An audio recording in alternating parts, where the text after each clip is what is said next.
तो फिल्म की शुरुआत ही एक ओपन ग्रेव से होती है। एक बहुत बड़ा सा गड्ढा जिसमें लाशें ही लाशें हैं। इसी गड्ढे के अंदर एक आदमी को होश आया है और उसकी भी हालत बहुत खराब है। उसे पिछला कुछ याद नहीं कि वो यहाँ कैसे पहुंचा। ये गड्ढा इतना बड़ा था कि यहाँ से निकलना मुश्किल था। अंधेरी रात में उसने ऊपर से देखा कि कोई उस पे नजर रख रहा था, लेकिन उसकी मदद करने के बजाय वो वहाँ से चला गया। उसे यहाँ अपने करीब एक गन भी मिलती है और अपने हाथ पे किसी के काटने का निशान भी नजर आता है। अभी इससे पहले कि वो कुछ और सोच पाता या याद कर पाता, ऊपर से कोई रस्सी गिराता है। ये शायद वही इंसान है जो उसे पहले देख रहा था। इस रस्सी के जरिए ये लड़का यहाँ से बाहर निकल आता है, लेकिन अब वो इंसान जो उसकी मदद करने के लिए यहाँ आया था वो यहाँ नहीं था। चलते हुए यहाँ उसे जगह जगह लाशें ही दिखाई दी और फिर एक घर नजर आया, जिसके अंदर जाने पर उसने देखा वहाँ बहुत सारे लोग थे, जिनमें से एक आदमी ने उसके ऊपर गन तान दी और उसने भी अपनी डिफेंस में उसके ऊपर गन तान दी। अब लूकस नाम का वो लड़का जो पहले से ही इस घर में मौजूद है, उसे लग रहा है कि यहाँ पर मौजूद सारे मर्डर इस आदमी ने किए हैं, जिसका नाम हमें नहीं पता। जबकि इस आदमी को लग रहा है कि यहाँ पर होने वाले सारे मर्डर्स के पीछे इस घर में रहने वाले लोग हैं। अब लूकस उससे सवाल करता है, तुम हो कौन? तो वो आदमी उससे कहता है, मुझे याद नहीं मैं कौन हूँ, मुझे कुछ ही देर पहले उस ओपन ग्रेव में होश आया है और उससे पीछे का मुझे कुछ याद नहीं। इनकी इन्हीं बातों के दौरान यहाँ पर इन्हें किसी आदमी के तड़पने का शोर सुनाई देता है। साइड पे देखते हैं यहाँ पे एक और आदमी बेहोश था, जिसे भी होश आने पर इन सभी की तरह पिछला कुछ याद नहीं। यहाँ फाइनली हम उस लड़की को भी देखते हैं जिसने उस गड्ढे में से आदमी को निकालने में मदद की थी। ये लड़की बोल नहीं सकती, लेकिन उसके एक्सप्रेशन से ऐसा लग रहा है कि जैसे वो जानती हो यहाँ क्या चल रहा है। इस घर में इस वक्त जितने भी इंसान हैं, कोई भी ये बात नहीं जानता कि वो कौन है, यहाँ कैसे आए और इनका आपस में क्या ताल्लुक है। इस जगह पर कम्युनिकेशन की कोई चीज भी मौजूद नहीं थी। इनके पास इनके सेल फोन्स नहीं थे, कंप्यूटर्स नहीं थे। अपनी पॉकेट्स देखने पर कुछ लोगों को उनकी आईडीज मिल जाती है, जिनसे वो अपना नाम जान पाते हैं, लेकिन गड्ढे से निकलने वाले आदमी के पास तो अपनी आईडी भी नहीं थी। यहाँ सिर्फ वो गूंगी लड़की सबको जानती है और वो कुछ लिखकर इन सबको बताने की भी कोशिश करती है, लेकिन जो लैंग्वेज उसे आती थी वो लैंग्वेज इन सबको नहीं आती थी। गड्ढे से निकला हुआ लड़का और लूकस अभी भी लड़ रहे थे, क्योंकि लूकस को उस आदमी पर एतबार नहीं था। तभी उनके दूसरे ग्रुप मेंबर्स इन दोनों को लड़ने के बजाय काम करने को कहते हैं, ताकि वो पता चला सके कि आखिर वो लोग कौन है और यहाँ क्यों फंसे हैं। यहाँ दिखाया जाता है कि वो गूंगी लड़की अभी भी लूकस को अपने हाथ पे बने निशान के जरिए कुछ समझाने की कोशिश कर रही है, लेकिन ये लोग नहीं समझ पा रहे। इस घर को चेक करने पे इन्हें पता चलता है कि इस घर में हर तरह की सप्लाई मौजूद है, खाने पीने की कोई कमी नहीं है इधर। और यहीं पर एक कैलेंडर भी लगा हुआ है, जिसमें 18 तारीख को इंसर्कल किया गया है और वो तारीख एक दिन बाद आने वाली थी। यानी 18 तारीख को कुछ खास होने वाला था और अब ये लोग उस चीज का पता चलाने चाहते थे। यहाँ पर बहुत सारी गन्स भी मौजूद थी, जिन्हें माइकल नाम का लड़का अच्छे से यूज करना जानता था। और इस चीज से ये लोग अंदाजा लगाते हैं कि माइकल कोई गार्ड या पुलिस ऑफिसर हो सकता है, क्योंकि इनकी याददाश्त बेशक चली गई थी, लेकिन सबकॉन्शियस माइंड को इनके सब कुछ याद था। इन लोगों ने अपनी लाइफ में जो सीखा था, जो पढ़ा था, इन्हें वो चीजें याद थी। यहाँ पर हम देखते हैं गड्ढे से निकले हुए आदमी को लगातार कुछ विजन्स आ रहे थे, जिसमें वो एक लड़की को घसीटते हुए गड्ढे तक लेकर जा रहा था और उसकी बॉडी पर स्कॉर्पियन का टैटू बना था। ये लोग अब चीजों को जानने के लिए बाहर जाते हैं तो देखते हैं कि घर के बाहर भी काफी सारे डेड बॉडीज को बांध कर रखा गया है, जिन्हें देखकर ये डर जाते हैं। आसमान पे देखने पर सारे तारे इन्हें साफ नजर आ रहे थे, जिसका मतलब था ये लोग शहर से काफी दूर हैं। ये लोग चलते हुए अब एक कैबिन तक पहुंचते हैं, जहाँ गूंगी लड़की एक औरत को खाना खिला रही होती है। इन सबको देखते ही वो इन सब पे चिल्लाने लग जाते हैं कि तुम लोगों ने मेरा गलत इस्तेमाल किया। उसकी खराब हालत को देखते हुए जॉन उसके सर पे हथियार मारकर उसे बेहोश कर देता है और ये लोग देखते हैं कि इस कैबिन के अंदर एक कैमरा लगा हुआ था, जिसका साफ मतलब है कि यहाँ पर जो कुछ भी हो रहा है उस पर कोई नजर रख रहा है, कोई मॉनिटर कर रहा है इन सारी चीजों को। इसलिए अब ये लोग फैसला करते हैं कि ये लोग कंट्रोल सेंटर ढूंढेंगे, जहाँ से सीसीटीवी को देखा जा रहा है और वहाँ जाकर ये लोग हर चीज का पता चलाएंगे। खैर अभी के लिए ये लोग घर आ जाते हैं और आराम करते हैं। सुबह होते ही इन्होंने दोबारा जंगल में जाकर छानबीन करने का फैसला किया और एक लड़की को गूंगी लड़की के साथ घर रहने की ड्यूटी दी, लेकिन उस लड़के ने भी जिद की कि मुझे भी जंगल में जाना है। वो लड़का बहुत अच्छा निशानेबाज था और उसका मानना था कि वो जंगल में इनकी मदद कर सकता है, लेकिन ये लोग उसकी बात नहीं मानते और उसे घर पर छोड़ जाते हैं। कुछ ही देर में उसे घर के करीब से ऐसी आवाज सुनाई देती है जैसे कोई आदमी मदद के लिए पुकार रहा हो। वो लड़की को घर के अंदर बंद करके जैसे ही उस आदमी की मदद के लिए जाता है तो देखता है कि एक आदमी पूरी तरह फेंस में फंसा हुआ था। ये लड़का उसे बचाना चाहता था, लेकिन उल्टा उस आदमी ने ही पकड़कर इस फेंस को इस लड़के के गले में बांधते हुए उसे जख्मी कर दिया। यहाँ दूसरी तरफ पूरा ग्रुप जो जंगल में निकला था, उन्हें जंगल में दो गाड़ियां मिल गई जिनकी चाबियां पहले से ही इन्हें घर पे मिल गई थी। इन गाड़ियों को लेकर ये लोग यहाँ से भाग सकते थे, लेकिन एक इलेक्ट्रिक कार थी जिसकी बैटरी कम थी और दूसरी कार में फ्यूल बहुत कम था। इस कार में इन्हें एक पिक्चर मिलती है जिसमें ये सभी लोग थे सिवाय उस लड़के के जो गढ़े से आया था। ये देखकर इन्हें शोर हो गया कि वो लड़का इनके ग्रुप का नहीं है, लेकिन तभी उस लड़के ने कहा कि हो सकता है मैं ही ये पिक्चर ले रहा हूँ। इनकी यही डिस्कस करते हुए वो गूंगी लड़की इनके पास आती है और इन्हें हाथ पकड़कर वहां लेकर जाती है जहाँ पर उनके दूसरे साथी को फेंस से एक आदमी ने जख्मी कर दिया था। ये लोग जब तक पहुंचे तो वो आखिरी सांस से गिन रहा था। इनके आते ही वो लड़का मर गया और पीछे वाला आदमी दोबारा से चिल्लाने लगा और उसको चिल्लाते देखकर गड्ढे से निकले हुए आदमी ने उसको शूट करके मार दिया। अब सभी सदमे में थे क्योंकि इनका एक साथी मर गया था और अगर जल्द ही इन्होंने यहाँ से निकलने का इंतजाम नहीं किया तो इनको लग रहा है कि ये लोग भी मर जाएंगे। अब गड्ढे से निकला हुआ आदमी शैरन को लेकर एक गाड़ी को धक्का स्टार्ट करते हुए यहाँ पर छानबीन करने के लिए निकल जाता है और करीब ही इन्हें एक और बिल्डिंग मिल जाती है जिसके अंदर जब ये लोग जाते हैं तो वहाँ इन्हें एक बच्चा मिलता है जो गड्ढे से निकले हुए आदमी को जोना कहकर पुकार रहा था। वो उससे कहता है, जोना यहाँ से चले जाओ, कल तक वो लोग आ जाएंगे और सबको मार देंगे। वो लोग कंफ्यूज हो गए थे कि ये बच्चा किस बारे में बात कर रहा है।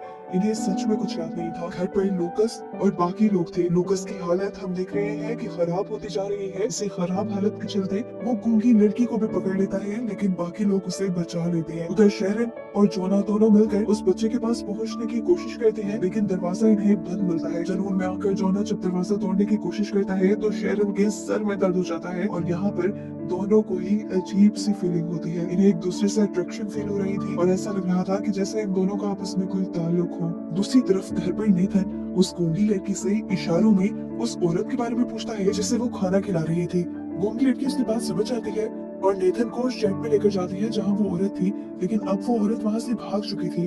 अब गूंगी लड़की को यही छोड़कर नेथन आगे बढ़ता है यहाँ कुछ और रिसर्च करने के लिए और आगे उसे काफी सारे और शेड्स मिलते हैं। साथ ही उसे नीचे पड़ा हुआ एक चश्मा भी मिलता है जिसे वो उठाकर पहन लेता है। इसे पहनते ही उसे सब कुछ क्लियर दिखने लगा था, मतलब ये चश्मा उसी का था और इसके साथ उसे थोड़ी थोड़ी यादें भी आ रही थी पुरानी। अब वो गूंगी लड़की अकेली ही वापस घर आ जाती है और देखती है कि लूकस की तबीयत बहुत ज्यादा खराब है। लूकस ने पहले भी एक दो मरतबा उसके ऊपर हमला किया था। अब उसकी खराब हालत को देखकर उसने अपने आप को एटिक में बंद कर लिया, ये सोचते हुए कि जब तक बाकी लोग घर नहीं आते वो अपने आप की हिफाजत करने के लिए अपने आप को एटिक में ही बंद रखेगी। लूकस अब इस घर की छानबीन करने लग जाता है और नीचे बेसमेंट में उसे खुफिया दरवाजा मिलता है जिसे वो तोड़ देता है और अंदर जाने पे क्या देखता है कि जिस कंट्रोल सेंटर को ये लोग ढूंढना चाह रहे थे वो कंट्रोल सेंटर यही था। वो सारे कैमरास जो छोटे छोटे हट्स में लगे हुए थे उन्हें यही से मॉनिटर किया जा रहा था और अब कैमरास में देखने पर उसे पता चला कि उसके अंदर बंद सभी विक्टिम्स भाग चुके हैं। यहाँ पे एक छोटी सी साइंस लैब भी बनी हुई थी और इंसानी ब्रेन्स भी रखे हुए थे, जैसे कोई इलीगल एक्सपेरिमेंट यहाँ पे चलते रहे हो।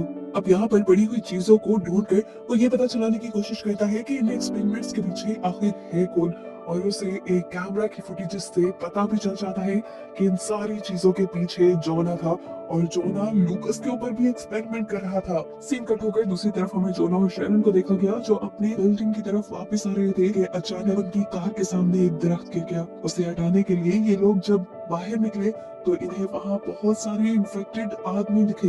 ये लोग साइको हो चुके थे और जुनून में जंगल में लकड़ियां काट रहे थे। शरण को ये सब कुछ बहुत अजीब लग रहा था, लेकिन जोना ने पता नहीं क्यों उन सब लोगों को आवाज लगा दी और जुनून में कुल्हाड़ी लिए वो सारे लोग इनकी तरफ दौड़ने लगे। ये लोग जान बचाने के लिए अपनी गाड़ी में बैठ जाते हैं, लेकिन गाड़ी में भी अब बैटरी नहीं थी। जोना कार को धक्का लगाने के लिए बाहर निकलता है और शरण डर जाती है क्योंकि वो लोग इनके बहुत करीब आ चुके थे। अचानक वो देखती है कि लोग इनके और पास आने के बजाय अचानक किसी चीज को देखकर वहाँ से डरकर भाग गए हैं। वहाँ पर असल में लाशें लटकी हुई थी जिनसे डर के ये लोग भागे थे। ये लोग हैरान तो हुए, लेकिन इन सारी चीजों को साइड पे करते हुए ये लोग गाड़ी लेकर घर आ गए जहाँ लूकस पहले से ही इनका इंतजार कर रहा था। उसने शैरन को कैमरा दे दिया जिसमें जोना के सारे करतूत थे और जोना के ऊपर गन तान कर खड़ा हो गया। इन वीडियोस को देखने के बाद शैरन को भी जोना पर शक होने लगा। शैरन के हाथ पे भी इंजेक्शंस के निशान थे और वो ये देखकर समझ गई कि जोना ने जरूर उसके ऊपर भी एक्सपेरिमेंट्स किए होंगे। इससे पहले कि लूकस जोना को मार देता, जोना उनको समझाता है कि रुको, वेट करो, मुझे ये जानना है कि मैं कर क्या रहा था। इससे पहले जोना कुछ और बोल पाता लूकास उसके ऊपर गन से वार करके उसे बेहोश कर देता है और घसीटता हुआ उसे ओपन ग्रेव तक ले आता है, जिसमें से मूवी के स्टार्ट से वो निकला था। इस गड्ढे में गिरने से पहले ही जोना को होश आ गया। वो लूकास को रोकना चाहता था कि वो उसे गड्ढे में ना गिराए, लेकिन जानता था कि लूकास रुकने वाला नहीं, उसके हाथ में गन भी है, वो तो उसे जान से भी मार सकता है। लूकास ने उसे गड्ढे में गिरा दिया और गड्ढे में गिरते ही उसे बहुत सारे फ्लैशबैक्स आने लगे। उसे बहुत कुछ याद आ गया और यहाँ गड्ढे में उसे टैटू वाली लड़की की लाश भी मिल गई, जिसे बार बार वो फ्लैशबैक में देख रहा था। जोना को यहाँ गिराने के बाद लूकास घर आ गया और आते ही उसने शैरन से गाड़ी की चाबी मांगना शुरू कर दी। एरन ने जब उससे नेथन के बारे में पूछा तो उसने देखा कि लूकास को कुछ याद नहीं था। वो समझ गई कि लूकास भी वैसे ही साइकोस में बदलने लगा है जैसे साइकोस वो बाहर देख कर आई है। उसका शक कुछ ही सेकंड में यकीन में बदल गया जब लूकास ने उस गूंगी लड़की को जबरदस्ती पकड़ लिया। अपने आप को बचाने के लिए वो लड़की से धक्का देती है और ऊपर एटिक की तरफ भागने की कोशिश करती है, लेकिन लूकास उसे दोबारा पकड़ लेता है। वो अब उस लड़की से जबरदस्ती करने लग जाता है, लेकिन सही वक्त पर शैरन आकर उसकी जान बचा लेती है। लूकास ने शैरन के हाथ में गन देख ली थी। अपनी जान बचाने के लिए वो ऊपर खिड़की से ही कूदकर भाग गया। इधर दिखाया जाता है कि वो गूंगी लड़की दोबारा ओपन ग्रेव में आकर जोना को बचा लेती है, क्योंकि वो जोना के बारे में कुछ तो ऐसा जानती है जो ये लोग नहीं जानते। वो अब घर वापस आने की कोशिश करता है और रास्ते में उसे वही बिल्डिंग मिल जाती है जहाँ पर वो बच्चा उसे मिला था, और उस बच्चे ने कहा था कि 18 तारीख को यानी परसों को वो लोग आ जाएंगे। वो उस बच्चे से बात करना चाहता था, इसलिए बिल्डिंग के अंदर गया, लेकिन बिल्डिंग के अंदर जाने पर उसे एक आदमी और औरत दिखे जो दोनों ही जनूनी हुए पे थे, यानी इनके ऊपर भी वायरस का असर हो चुका था। वो औरत जोना को देखते ही गुस्से में जोना को मारने के लिए उसकी तरफ बढ़ती है। जोना जब अपने आप को बचाने की कोशिश करता है तो उसकी गाड़ी की चाबियां नीचे गिर जाती है और वो औरत जल्दी से उठाकर उन चाबियों को मुंह में डाल लेती है, जिनको बचाने के लिए जोना को उसके ऊपर वार करना पड़ता है और आखिर वो चाबियां लेकर यहाँ से बाहर निकल आता है। आगे जाने पर उसने देखा वो बच्चा और उसकी फैमिली यहाँ से जा रहे थे। वो रुककर उससे बात करना चाहता था, लेकिन ये फैमिली उससे बात करने के लिए नहीं रुके और गाड़ी लेकर यहाँ से निकल गए। वहाँ जमीन पे अब जोना को कुछ वैक्सीन पड़ी हुई नजर आई, जिनको उसने उठा लिया और इन वैक्सीन को देखते ही उसे बहुत कुछ याद आ गया। ये वैक्सीन असल में उसी ने बनाई थी। वो एक्सपेरिमेंट्स तो कर रहा था, लेकिन लोगों को बीमार करने के लिए नहीं, बल्कि वो तो लोगों को बचाने के लिए एक्सपेरिमेंट कर रहा था। असल में एक अजीब किस्म का वायरस पूरी दुनिया में फैल रहा था, जिससे लोग साइको हो रहे थे और अपने आप को नुकसान पहुंचा रहे थे।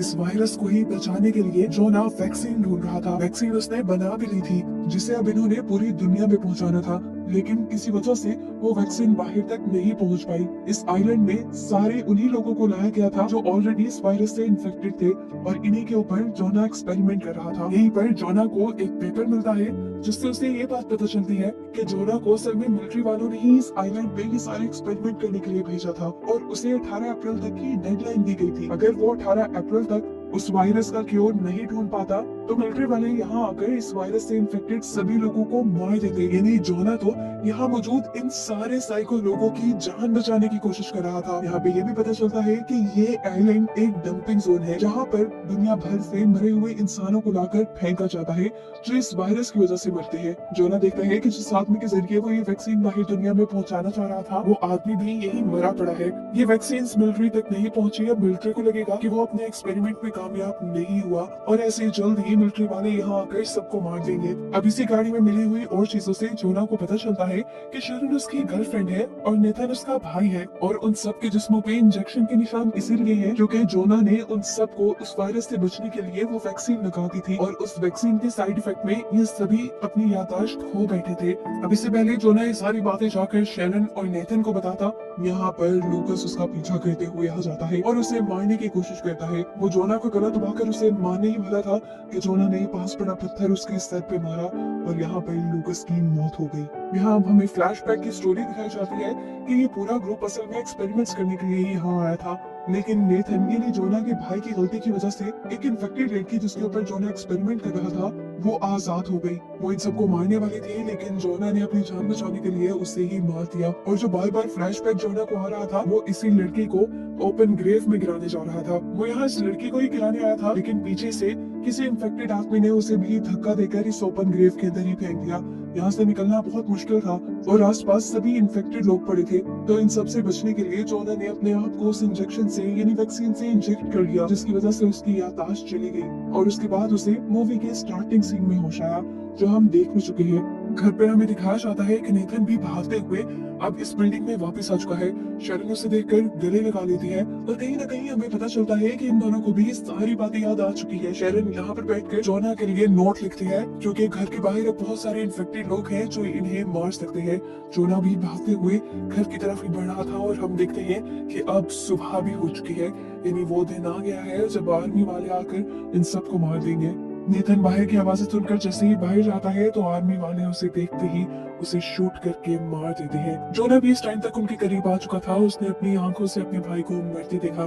शेरन भी नेथन के पीछे बाहर निकली थी लेकिन गोली की आवाज सुनकर वो छुप गई। अब जोना शेरन के करीब आता है और उसे लेकर आर्मी से छुपाते हुए यहाँ से भगाने लग जाता है, जबकि हम देखते हैं कि वो गूंगी लड़की भी एक शेड के अंदर छुपी हुई है। भागते भागते हम देखते हैं कि शेरन के ऊपर एक इन्फेक्टेड लेडी हमला कर देती है, चाकू से उसकी पीठ के ऊपर स्टैब कर देती है जिससे शेरन को बुरी तरह ब्लीडिंग होने लग जाती है। यहाँ जोना ये देखकर बंदूक से दूसरी औरत के ऊपर अटैक कर देता है। शेरन बुरी तरह ब्लीड कर रही थी। जोना उसे मदद के लिए कहीं ले जा भी नहीं सकता था क्योंकि मिलिट्री वाले तो यहाँ इन लोगों को मारने आए थे। जोना को सबसे सेफ जगह अब वो ओपन ग्रेव लगी जिसमें मिलिट्री वालों का ध्यान जाएगा ही नहीं क्योंकि इसमें सिर्फ मुर्दा लोग हैं। वो शरण को लेकर यहाँ आ जाता है। वो यहाँ आकर शरण को वैक्सीन लगाता है और साथ ही बेहोशी का इंजेक्शन लगा देता है ताकि अगर आर्मी वालों की नजर उन पर पड़े भी तो वो बेहोशी नजर आए।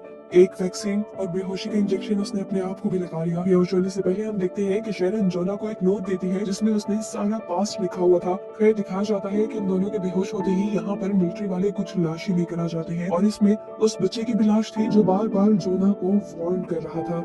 मिलिट्री वाले यहाँ सभी इन्फेक्टेड लोगों का सफाया करके यहाँ से चले जाते हैं और कुछ देर बाद हमें दिखाया जाता है कि जोना को होश आया है। यहाँ उसे शेरन के बारे में भी अब कुछ याद नहीं, लेकिन दिखाया जाता है कि शेरन मर चुकी है और जोना दोबारा से उसी कैफियत में है कि उसे कुछ याद नहीं है और उसे हर चीज दोबारा फिगर आउट करनी है कि यहाँ पे हो क्या रहा है और वो इस ओपन ग्रेव में कर क्या रहा है। वो चिट जो शेरन ने यहाँ उसे दी थी वो भी वो यहाँ घुमा चुका है जिससे वो अपने पास का पता चला सकता था। इसी नोट में शेरन ने एक और सीक्रेट भी लिखा हुआ था जो ये था कि वो गूंगी लड़की उस वायरस से इम्यून थी जो वायरस सबको साइको बना रहा था और उसी के ब्लड से जोना की सारी वैक्सीन्स बना रहा था। लेकिन जोना ने जब वो पेपर पढ़ा ही नहीं तो उसे पता कैसे चलेगा। अब वो मदद के लिए यहाँ पर किसी को आवाजें देता है और वो गूंगी लड़की ही इस मर्तबा भी जोना को बचाने के लिए आती है। पहले की तरह ही रस्सी देकर वो जोना को इस जगह से बाहर निकालती है। अभी गूंगी लड़की जोना को एक ऐसी जगह लेकर आती है जहाँ पर हजारों लाशें थी और इन्हीं को दिखाते हुए ये कहानी यहाँ खत्म हो जाती है इस मिस्ट्री के साथ कि क्या जोना को सब याद आएगा कि नहीं, क्या जोना पूरी दुनिया को बचाने के लिए वो वैक्सीन बना भी पाएगा।